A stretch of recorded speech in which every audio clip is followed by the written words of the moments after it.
A very important section of the system is the system settings, which you can find on the settings menu and then clicking on system settings. Here you have a few tabs: organizational structure, languages, mail server settings, and other. Organizational structure, where we have the setting for the visibility of the organizational structure and is it turned on and off. If it's off, that would mean that the users will not know what their position in the hierarchy is, but if it's visible, the users and profiles will see their roles. Also, supervisor profiles will have access to the information about the users below them, because that's usually how the roles work. Each role can see below what it has in the hierarchy depending on their position. In the languages menu and tab, we have important settings. First one of which is the main language of the system, where you select the primary language in which the system is displayed. Then you have two other fields: all languages visible to the students, where you can select the languages that are visible for the users and students of the system, and all languages visible to all other roles. The visibility for only executives, trainers, editors, and HR administrators.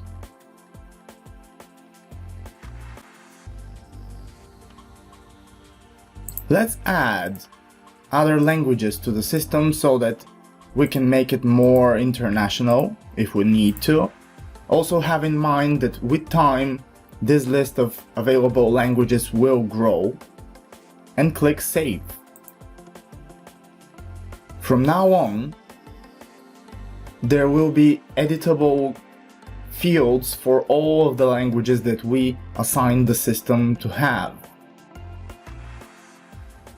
Next we have the mail server setting, where you will be able to set up your own mail server for the company and send messages through your own company mail and domain.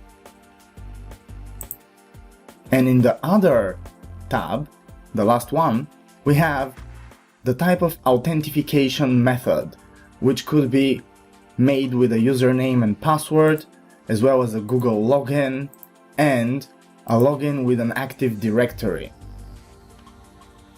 A very important setting is right next to it when reaching the maximum limit active, which is the system's capacity reaching its maximum, and if there are more users that want to get access to the courses, what should the system do? Should it deny the access to the courses or allow access to the courses? The difference here is that if you choose to deny access to courses, the slots will not be available when they are full. There will be no other option for users to join. But if you allow access to courses, a user that comes when the capacity is full could get a slot, and the system will allow a new registration to happen, but you might get additional fees to your monthly payment. It gives you flexibility to not limit yourself even when the capacity of the plan is full. You could still get more users into the course without increasing your plan. Then we have the default page after login button, which is set to dashboard or profile. This is the page where you land after logging in, so usually this could be the dashboard, but if you like, you could make it the profile as well.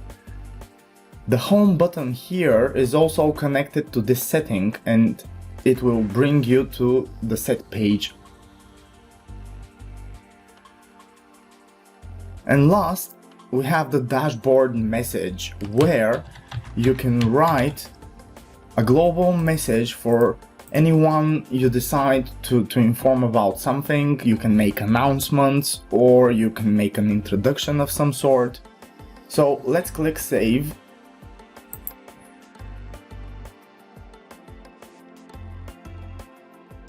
And now clicking home. And here it is on the top of the dashboard.